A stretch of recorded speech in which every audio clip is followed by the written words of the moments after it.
வாங்க இன்னைக்கு நம்ம USA தமிழ் இனிது சேனலில் சோயா பீன்ஸ்லேருந்து செய்கிற சோயா பால் அதை வீட்டிலையே எப்படி செய்யலாம் அப்படிங்கிறத பார்க்க போகிறோம். சோயா மொச்சை இப்படி தாங்க இருக்கும். சோயா பீன்ஸ் சின்ன சின்னதாக இருக்கும். இதை சுண்டல் கூட செஞ்சு சாப்பிடலாம். ரொம்பவே சத்தானது சோயா பீன்ஸ். இதிலேருந்து இந்த சோயா பால், இது கடைகள்லே ரெடிமேடாகவும் இந்த சோயா பால் கிடைக்குது. அதில் கொஞ்சம் ப்ரிசர்வேட்டிவ்ஸ் கலந்துருக்கலாம். ஆனால் நம்ம வீட்லேயே சோயா பால் செய்யும்போது நல்ல சுத்தமான தரமான எந்த விதமான ரசாயன கலவையும் சேர்க்காத தரமான சோயா பால் செய்யலாம். அதை எப்படி சுலபமாக செய்யலாங்கிறத இந்த பதிவில் பார்க்கலாம். வாங்க பதிவுக்கு போகலாம். சோயா பால் செய்யறதுக்கு முக்கியமான பொருள் சோயா பீன்ஸ். இது இந்த மாதிரி ஒரு லேசான மஞ்சள் நிறத்தில் இருக்கும். நல்ல தரமான சோயா பீன்ஸ் ஒரு கப் எடுத்திருக்கோம். ஒரு கப் எடுத்து ஒரு பாத்திரத்தில் போட்டு 3 கப் அளவுக்கு தண்ணி விட்டு ஒரு 12 மணி நேரத்துக்கு மேலே, ஒரு 12லேருந்து ஒரு 15 மணி நேரம் வரைக்கும் நல்லா ஊறணும். ஊறினதுக்கப்புறம் என்ன செய்யலான்னு பார்க்கலாம். இப்போ இந்த ஒரு கப் சோயா பீன்ஸை அலசி 3 கப் தண்ணி விட்டு ஊற வைக்கலாம். பாருங்கள், நல்ல 12 மணி நேரத்துக்கு மேலே 15 மணி நேரம் வரைக்கும் ஊறி இருக்கிற சோயா பீன்ஸ். நல்ல அளவில் ஒரே ஒரு கப் சோயா பீன்ஸ் தான் நம்ம சேர்த்தோம். அது ஊறினதுக்கப்புறம் நிறைய வந்திருக்கு. ஒரு 3 கப் அளவுக்கு வந்திருக்கும் போல் இருக்குது. இப்போ என்ன செய்யணும் அப்படின்னா, இந்த சோயா பீன்ஸில் இருக்க மேல் தோலை எடுத்துடணும். இப்படி லேசாக 2 கையிலையும் இப்படி இப்படி பண்ணோம்னா லேசாக தேய்ச்சோம்னா அது வந்துடும்.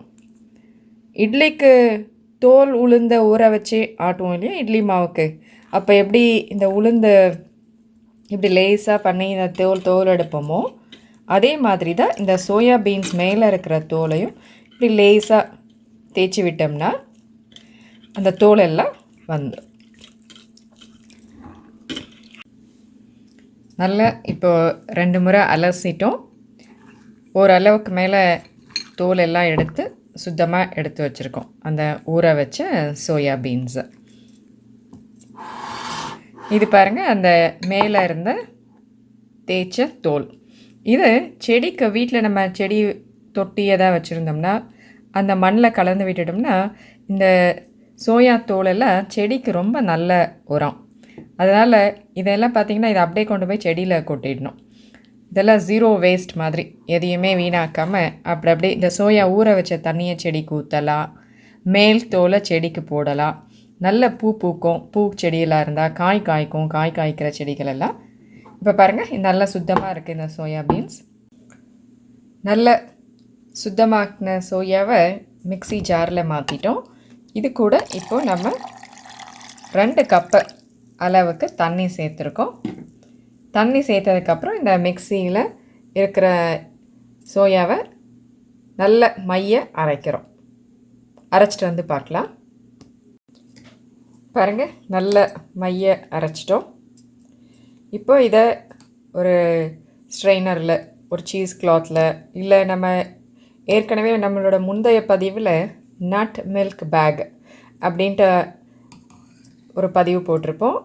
அதை பயன்படுத்தியும் அந்த நட் மில்க் பேக் பயன்படுத்தியும் வடிகட்டணும். இப்போ அதை வடிகட்டலாம். பாருங்கள், நம்ம இந்த நட் மில்க் பேக் பயன்படுத்தி தான் அந்த அரைச்சி வச்சுருக்கிற சோயா விழுதை வடிகட்ட போகிறோம். இந்த பேக் இல்லைன்னா நம்ம ஒரு வெள்ளை துணியில் கூட வடிகட்டலாம்.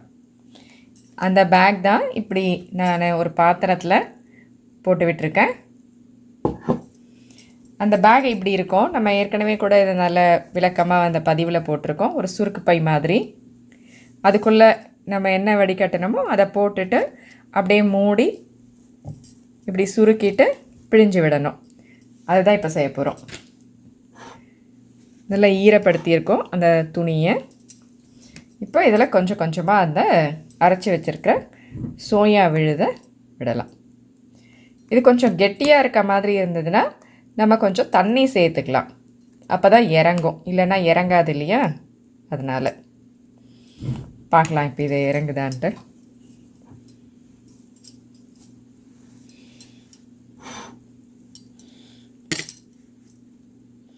பாருங்கள், லேசாக அழுத்தினா போதும், நம்மளோட சோயா பால் கீழே இறங்குது. இதே மாதிரி நம்ம எல்லாத்தையும் வடிகட்டிடலாம். பாருங்கள், நல்ல மேலே வடிகட்டிட்டோம். பாலை சோயா பால், வடிகட்டின சோயா பால். இது கொஞ்சம் நல்லா இப்போ நுரையாக இருக்குது. இதை ஒரு பாத்திரத்துக்கு மாற்றி அடுப்பில் வச்சு காய்ச்சணும். இதை அப்படியே எடுத்து சாப்பிட்லாமா அப்படின்னு கேட்டால் இல்லை. இது ஒரு நட்லேருந்து எடுத்துருக்கோம் இல்லையா, இந்த சோயா பீன்ஸ்லேருந்து. அதனால் இந்த பால் காய்ச்சுற மாதிரி பால் காய்ச்சணும். காய்ச்சிட்டு தான் இந்த பாலை சாப்பிடணும். இது பாருங்கள் பால். இது அந்த மேலே எடுத்த சோயா வடிகட்டி எடுத்தோம் இல்லையா, அந்த பால் மேலே இருந்த சோயா சக்கை. இது பேர் ஓக்ரா அப்படின்ட்டு சொல்லுவாங்க. இந்த சோயா சக்கையை நம்ம பயன்படுத்தி சப்பாத்தி மாவு கூட சேர்த்து பிசைஞ்சு சப்பாத்தி செஞ்சோம்னா சப்பாத்தி ரொம்ப நல்ல மெத்துன்னு இருக்கும். இப்போ இந்த பாலை அடுப்பில் வச்சு காய்ச்சலாம். பாருங்கள், நல்ல சிம்மில் ரொம்ப மிதமான தீயில் வச்சுருக்கோம். தீயில் வச்சு இந்த சோயா பாலை காய்ச்சணும். இந்த பால் கிட்டத்தட்ட ஒரு 20-25 நிமிஷம் வரை காய்ச்சணும். அப்போ தான் இந்த சோயா பாலில் லேசான ஒரு கசப்புத்தன்மை இருக்கும். அதை ஒரு 20-25 நிமிஷம் நல்லா காய்ச்சினோம்னா அந்த கசப்புத்தன்மை கொஞ்சம் மாறி சாப்பிட்றதுக்கு நல்லாயிருக்கும். ஒரு 20 நிமிஷம், ஆனால் அடிக்கடி இப்படி கை விடாமல் கிளறி விடணும். ஒரு 2-3 நிமிஷத்துக்கு ஒரு தடவை, இல்லைன்னா அடி பிடிச்சிரும் கிளறலைன்னா. ஏன்னா எவ்வளவு தான் நம்ம வடிகட்டினாலும் அந்த சோயா அரைச்சோம் அந்த விழுது கொஞ்சம் சேர்ந்துருக்கும் இல்லையா, அது அப்படியே கீழே போய் பாத்திரத்தில் அடி பிடிச்சிடும். அதனால் அடிக்கடி இப்படி கிளறி விட்டுட்டே இருந்தோம்னா நல்லா அடியில் வரைக்கும் அடி பிடிக்காமல் நல்லாயிருக்கும். ஒரு 20-25 நிமிஷம் வரை காய்ச்சலாம். காய்ச்சினதுக்கப்புறம் பார்க்கலாம். பாருங்கள், இந்த பாத்திரத்தில் சப்பாத்தி செய்யறதுக்கு கோதுமை மாவு எடுத்து வச்சுருக்கோம்.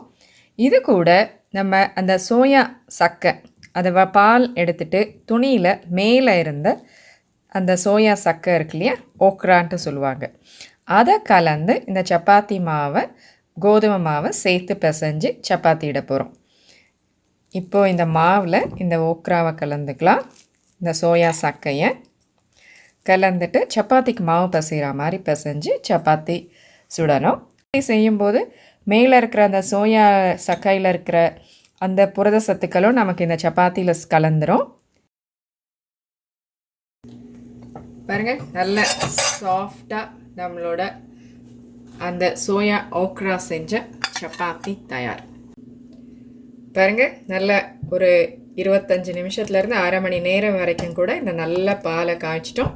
இப்போ நம்ம சோயா பால், வீட்டிலையே செஞ்ச சோயா பால் தயாராகிடுச்சு. இதை வெனிலா எக்ஸ்ட்ராக்ட் கலந்து சாப்பிடலாம், ஏலக்காய் பொடி அது கலந்தும் சாப்பிடலாம், நல்லாயிருக்கும். இப்போ அந்த பாலில் ஒரு 2-3 சொட்டு வெனிலா எக்ஸ்ட்ராக்ட் கலந்துக்கலாம்.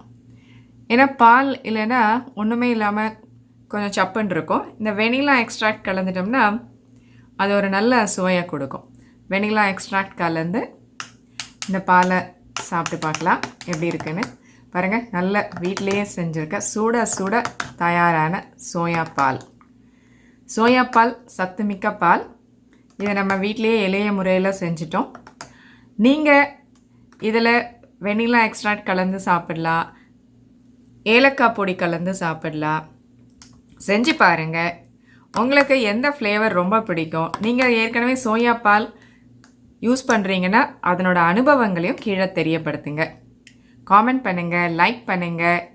உங்கள் குடும்பத்தினர் நண்பர்களோடவும் இந்த பதிவை பகிர்ந்துக்கோங்க, ஷேர் பண்ணுங்கள். நம்ம USA தமிழ் இனிது சேனலுக்கு இப்போ தான் நீங்கள் முதல் முறையாக வந்திருக்கீங்கன்னா சேனலை சப்ஸ்கிரைப் பண்ணி உங்களோட ஆதரவை தெரிவிங்க. பக்கத்துலேயே இருக்க பெல் ஐக்கானையும் ப்ரெஸ் பண்ணிக்கோங்க. மீண்டும் மற்றொரு சுவாரஸ்யமான பதிவில் சந்திக்கலாம். நன்றி.